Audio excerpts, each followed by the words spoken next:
اعوذ باللہ من الشیطان الرجیم بسم اللہ الرحمن الرحیم۔ نبی اکرم صلی اللہ علیہ وآلہ وسلم نے ارشاد فرمایا، عید الفطر والے دن فرشتے راستوں کے چوراہوں پر کھڑے ہو جاتے ہیں اور یہ آواز دیتے ہیں، اے مسلمانوں، اپنے رب کریم کی طرف یعنی عیدگاہ کی طرف نکلو، وہ تمہارے اوپر احسان کرے گا اور تمہیں انعام فرمائے گا۔ تمہیں راتوں کے قیام کا حکم ہوا، تم نے پورا کیا، اور دن کے روزوں کا حکم ہوا، تم نے روزے رکھے اور اپنے رب کی اطاعت کی۔ آ جاؤ، آ کر اپنے انعام وصول کر لو۔ اور عید کی نماز کے بعد اعلان ہوتا ہے، جب مسلمان نماز پڑھ لیتے ہیں تو پھر ایک فرشتہ اعلان کرتا ہے، بے شک تمہارے رب نے تمہاری مغفرت کر دی اور کامیابی حاصل کر کے واپس اپنے گھروں کو لوٹ جاؤ۔ السلام علیکم اسٹوڈنٹس، امید بخیر۔ آج ہم اردو درسی کتاب جماعت دہم کے سبق نمبر 6 اردو ادب میں عید الفطر کا خلاصہ سبق ترتیب خیالات کے ساتھ پیش کریں گے۔ اسٹوڈنٹس، سب سے پہلے اس سبق کا مرکزی خیال جو ہم تشریح متن کے دوران جان چکے ہیں، اسی کے ذریعے سے ہم تشریح کریں گے اور اسی کے ذریعے سے ہم خلاصہ لکھیں گے۔ مرکزی خیال، عید مسلمانوں کا مذہبی تہوار ہے۔ پہلے پہل اردو غزل میں عید کے حوالے سے صرف محبوب سے روز عید کی ملاقاتوں کو ہی شاعری کا حصہ بنایا جاتا تھا، مگر سن 1857 کے بعد اس میں بڑی وسعت آئی اور عید کا موضوع مختلف طریقوں سے بیان ہونے لگا، جس میں مسلمانوں کو تہذیبی اور فکری زندگی بھی شامل ہے۔ اس کے علاوہ ہلال عید کو ملت کے عروج و زوال کی علامت کے طور پر بھی قبول کرنے کا رجحان پیدا ہوا۔ جن شعراء نے عید کے بارے میں لکھا، ان کا تعلق ہمارے داخلی رویوں کے ساتھ بہت گہرا ہے۔ اہم نکات، ان نکات کی مدد سے آپ خلاصہ بنیں گے۔ اردو شاعری میں عید کا مقام، عید پر شاعری کے موضوع، عید کی شاعری کے مختلف عنوان، خواجہ حسن نظامی کے نوحے، حالی کی نظم تہنیت عید الفطر، اقبال کی عید سے متعلق شاعری، موضوعاتی شاعری کے بنیادی رخ اور عید الفطر اور مسلم کلچر۔ چلیے خلاصے کی طرف آگے بڑھتے ہیں اسٹوڈنٹس۔ اردو کی غزلیہ شاعری میں لفظ عید، عید کا چاند، ہلال و ابرو، محبوب سے روز عید کی ملاقاتیں اور اس کے متعلقات اہم رہے ہیں، لیکن سن 1857 کی جنگ آزادی کے بعد جب اردو شاعری کی حدود میں وسعت پیدا ہوئی اور نظموں کی طرف توجہ زیادہ دی جانے لگی، تو عید کے موضوع میں بھی اشاراتی اور علامتی امکانات زیادہ اجاگر ہوئے۔ اردو شاعری کو سن 1857 کے بعد ملی احساسات کی ترجمانی کا وسیلہ بھی بنایا گیا۔ اس طرح مسلمانوں کی فکری زندگی کے خط و خال نے اردو ادب میں اسلامی اقدار و روایات کی پاسداری کے عمل کو شدید سے شدید تر کر دیا۔ عید کے موضوعات میں نئی نئی باریکیاں پیدا کر کے ادبی خوشی کے ملے جلے جذبات تک لے جانا اس دور میں ممکن ہوا۔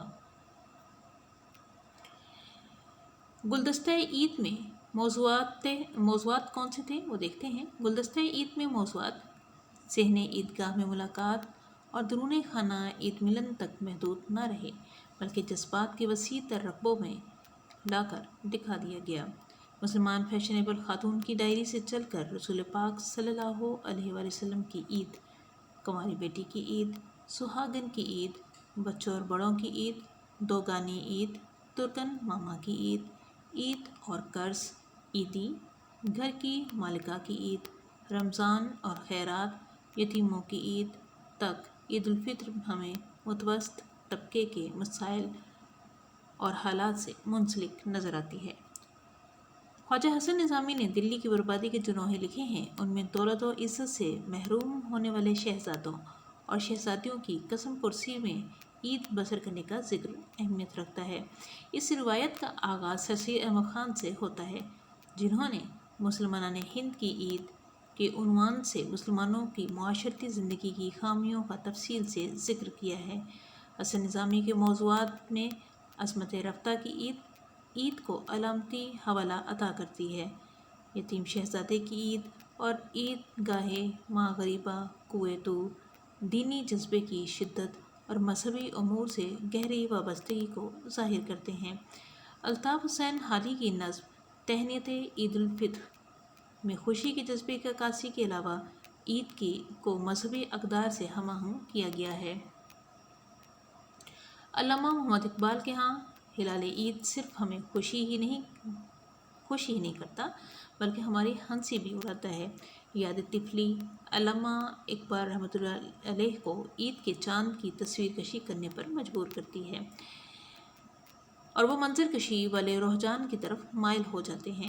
مجموعی طور پر عید الفطر سے متعلق موضوعات ہماری شاعری کے بنیادی رخ کو ظاہر کرتے ہیں، جیسے اول عید کے چاند کو مناظر کے حوالے سے بیان کرنے کا رجحان، دوم عید کو داخلی مسرت اور خارجی حالات سے منسلک کرنے کا رویہ، سوم ہلال عید کو ملی عزائم کی علامت، ملت کے عروج و زوال کی علامت اور تہذیب و تمدنی زندگی کی اساس کے طور پر قبول کرنے کا رجحان۔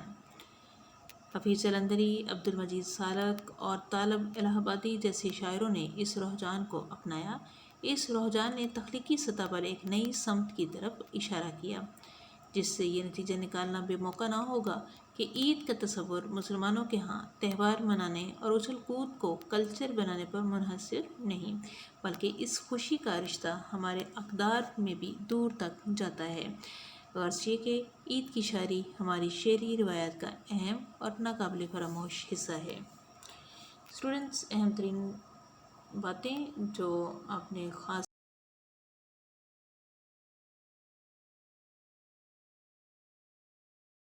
نہیں کرنی، ابتدا جیسے آپ کے سبق کی ہوتی ہے ویسے خلاصے کی ہوگی، اسی طرح ترتیب خیالات کے ساتھ آپ اس کو بنتے چلے جائیں گے اور اختتام بھی آپ کے سبق کے مطابق ہوگا۔ آپ کا جو تفویضی کام ہے وہ ہے اس خلاصہ کو اچھے طریقے سے یاد کرنا۔ یاد کر کے آپ رجسٹر پر لکھ کے دیکھیے، چونکہ آپ کی کاپیز چیکنگ کے لیے جمعرات کے دن یعنی آج کے دن ہی آنا ہے، آپ کو یہ کام رجسٹر پر کرنے کے لیے دیا جا رہا ہے۔ اسٹوڈنٹس، اہم کام یاد کرنا ہے، یاد کیجیے، املا کی غلطی نہ ہو، عنوانات کو بعض بار لکھ کے دیکھیے، اچھے طریقے سے یاد کیجیے، کچھ مشکل نہیں ہے، موضوعات ہیں، عنوانات ہیں اور تاریخ ہے۔ تاریخی حوالے سے آپ نے درجہ بدرجہ بڑھنا ہے کہ کس طرح اردو ادب میں عید الفطر کے موضوع نے ترقی کرتے ہوئے مختلف طرح کے موضوعات میں پھیلاؤ وسعت اختیار کی۔ امید بخیر آپ ہدایات پر عمل کر رہے ہوں گے۔ والسلام، مس سدرا ثنا۔